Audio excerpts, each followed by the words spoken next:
साहब साहब, मेरी थोड़ी सी मदद कर दें, मुझे कुछ खाने को तो दिला दें। चल हट जा पीछे, दूर हो जा गाड़ी से। साहब कुछ खाने को दिला दें, मेरे बच्चे भूखे हैं, रहम करें मेरे ऊपर।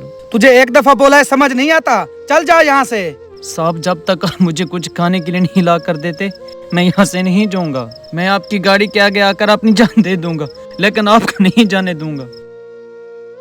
मैं आपको यहाँ से जाने नहीं दूंगा। अरे ये क्या क्या तमाशा लगा रखा है इसने अब। आसिफ, मैं तो कहता हूँ तू इस बार बस गाड़ी ही चढ़ा दे। इन लोगों का ये रोज का तमाशा है। अरे इरफान, पागल हो गए क्या? मर जाएगा, आखिर इंसान तो है। फिर तो ये ऐसे खामखा गाड़ी के आगे पड़ा रहेगा, हम क्या करेंगे? हमें गाड़ी से नीचे उतरकर इससे बात करनी चाहिए, आखिर वो ऐसा क्यों कर रहा है। चलो फिर नीचे चलें।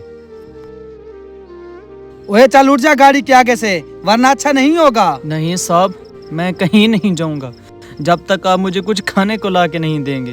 अरे तेरा दिमाग खराब है, चल उठ जा यहाँ से, कुछ नहीं है हमारे पास। नहीं नहीं साहब, इतना जुल्म मत करें, मुझे कुछ भी खाने को ला दे, वरना मैं यहाँ से नहीं जाऊंगा। हाँ इरफान, तेरी जेब में कोई पैसे वैसे हैं? नहीं यार, मेरी जेब में तो पैसे नहीं है, मैं तो आज लेकर ही नहीं आया। चलो फिर एक काम करते हैं, वो सामने वाली दुकान से इसे कोई दिला देते हैं। चल आप उठ जाओ, चल हमारे साथ।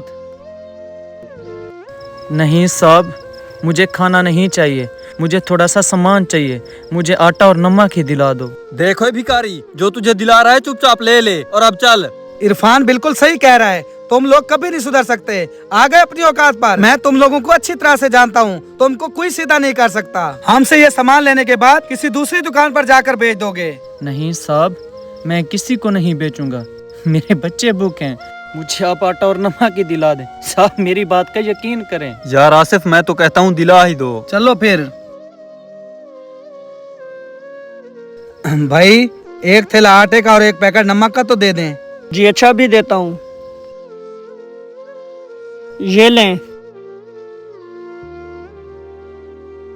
जी कितने पैसे हो गए? जी 1070 रुपए हो गए। चलो फिर अकाउंट में भेज देता हूँ, आप चेक कर लें।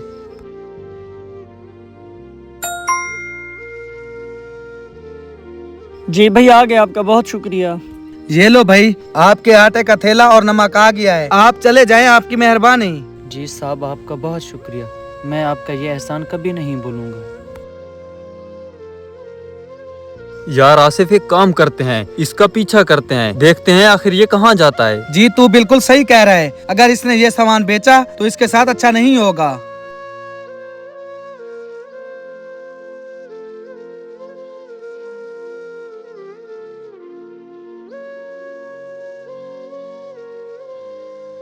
अरे साहब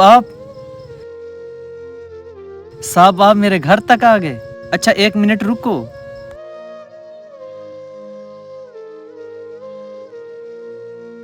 ये लें साहब, रोटी खाइए। और सब्जी? इस रोटी के लिए सब्जी की जरूरत नहीं है, क्योंकि ये नमक वाली रोटी है, आप खाओ। आप एक बात बताएं, क्या आपके घर में और कोई कमाने वाला नहीं है? क्या बताऊं साहब, मेरी बीवी इस दुनिया में नहीं रही, जिसकी वजह से सारा घर मुझको संभालना पड़ा है। बच्चों के लिए रोजी करना, उनका ख्याल रखना, उनको स्कूल छोड़ना, ये सब कुछ मुझे ही करना पड़ता है। मैं एक जगह पे छोटा सा काम करता था, और जब से बारिशें स्टार्ट हुई हैं वो भी हाथों से चला गया, और कोई काम नहीं है मेरे पास। हम रोड पर आ गए और मेरा बच्चा 2-3 दिन से भूखा था, कहीं से कुछ भी नहीं मिला, मजबूरी में मुझे ये सब कुछ करना पड़ा। भाई हमें माफ कर दें, हमने आपके साथ बहुत गलत किया। ये मकबूल टाउन के साथ ही मेरा ऑफिस है, और वैसे भी मुझे बंदे की जरूरत थी। अगर आप चाहें तो कल वहाँ काम पर आ सकते हैं। आपका बहुत शुक्रिया साहब, जो आपने मुझे काम दिलवाए, मैं आपका सारी जिंदगी एहसान मान रहूँगा। आप ये रख लीजिए, अब हम चलते हैं। जो बच्चों के लिए खाना मांगता है वो भिखारी नहीं, बाप होता है। कभी कभी इज्जत इंसान की जेब में नहीं, नियत में होती है। किसी का बच्चा भूखा हो तो मदद करना सिर्फ खैरात नहीं, इंसानियत है।